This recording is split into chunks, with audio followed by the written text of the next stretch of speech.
विभिन्न राज्यों से कुरुक्षेत्र के प्रेरणा वृद्धाश्रम में आश्रय लिए बुजुर्गों की इच्छा पूर्ण करने के लिए बन रहा है मंदिर।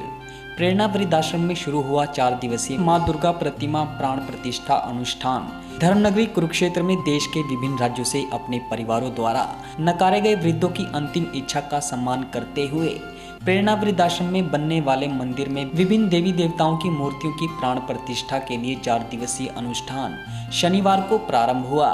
4 दिवसीय अनुष्ठान के प्रथम दिन जीव के धरती पर आने की प्रक्रिया की भांति शनिवार को विधिवत मंत्रोच्चारण के साथ जलाधिवास एवं अन्नवास हुआ। नगर के विख्यात प्रेरणा वृद्धाश्रम तथा समाज सेवी प्रेरणा संस्था के संस्थापक जय भगवान सिंगला ने कहा कि कुरुक्षेत्र की पहचान धर्म क्षेत्र के रूप में है।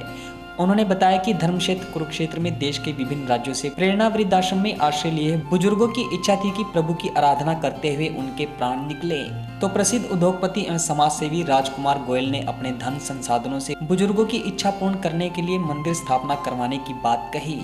उसी मंदिर में मूर्तियों की प्राण प्रतिष्ठा के 4 दिवसीय अनुष्ठान का शनिवार को शुभारंभ हुआ। अनुष्ठान में 4 दिन तक 5 विद्वान ब्राह्मण लगातार पूजन करेंगे। उन्होंने बताया कि 8 दिसंबर को प्रेरणा आश्रम के परिसर में मां दुर्गा प्रतिमा प्राण प्रतिष्ठा अनुष्ठान के साथ भव्य मंदिर होगा। इस मंदिर में आने वाले श्रद्धालुओं की सभी मनोकामनाएं पूर्ण होंगी। इस अवसर पर प्रखर राष्ट्रीय चिंतक डॉक्टर इंद्रेश कुमार मुख्य अतिथि होंगे तथा थानेसर के विधायक सुभाष सुधा कार्यक्रम की अध्यक्षता करेंगे। अनुष्ठान के पुरोहित कलाधर शास्त्री ने बताया कि शनिवार से प्रेरणा आश्रम में मां भगवती ज्वाला जी, राधा कृष्ण, लक्ष्मी नारायण भगवान शिव परिवार व हनुमान जी की स्थापना के अनुष्ठान का प्रथम दिवस है। शनिवार को जलाधिवास किया गया और उसके उपरांत भगवान को अन्न में रखा गया है। जैसा कि सभी जानते हैं कि कुरुक्षेत्र धर्म क्षेत्र है और ये जो वृद्ध यहाँ पे रहते हैं वृद्धाश्रम में, इनकी इच्छा थी कि अगर हम सौभाग्य से धर्म क्षेत्र में आ ही गए हैं तो हमारे प्राण जो है ना प्रभु की आराधना करते हुए निकले, ऐसा कुछ होना चाहिए। तो हमारे जो भाई राजकुमार गोयल वो इस बात को सुन रहे थे, उन्होंने कहा कि मेरी इच्छा है कि मैं यहाँ पे अपनी नेक कमाई में से मंदिर का निर्माण करवाऊँ। सबको ये जानकर खुशी हुई और आज विधिवत रूप से जो प्राण प्रतिष्ठा होती है मूर्तियों की, हमारे यहाँ जो विधान है उसके हिसाब से 5 विद्वान पंडितों ने पूजा आरंभ कर दी है। प्राण प्रतिष्ठा की जो पूजन है वो आरंभ हो चुका है और 8 तारीख को स्थापना होगी और एक भव्य मंदिर बनेगा।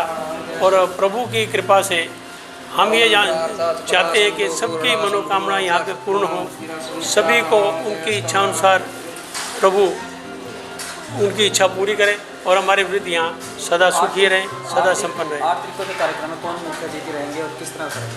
8 तारीख को जो हमारा मुख्य प्रोग्राम है उसमें डॉक्टर इंद्रेश कुमार जो प्रखर राष्ट्र चिंतक हैं, आरएसएस से जुड़े हुए हैं और सफ़ेद कपड़ों में संत के रूप में हैं, वो मुख्य अतिथि होंगे। और हमारे जो विधायक है सुभाष सुधा वो अध्यक्षता करेंगे और भाई राजकुमार गोयल वो हमारे विशिष्ट अतिथि होंगे।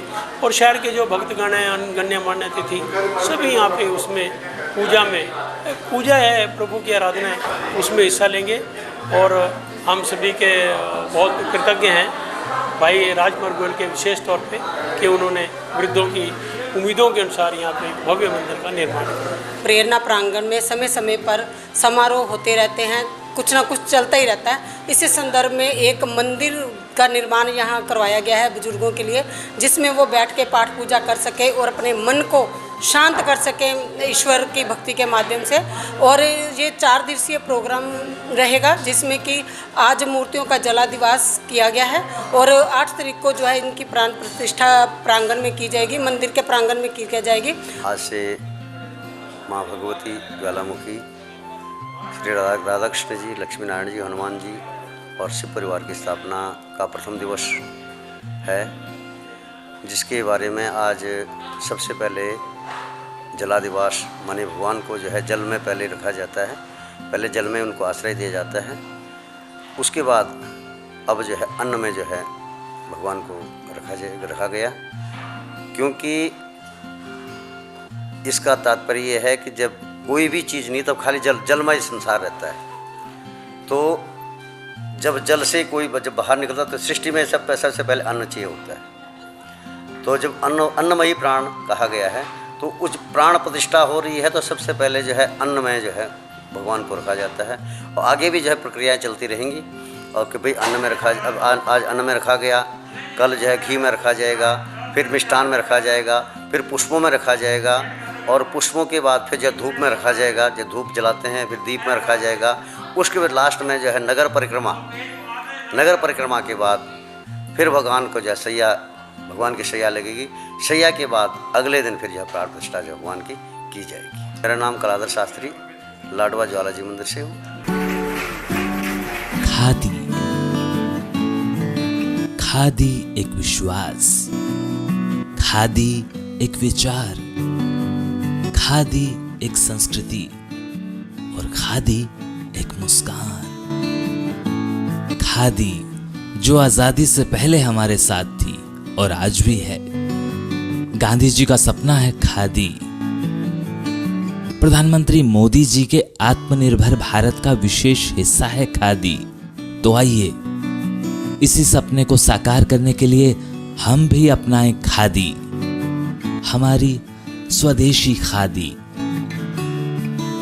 हमारे देश में बनी हमारी अपनी खादी। इसलिए एक एहसास है खादी।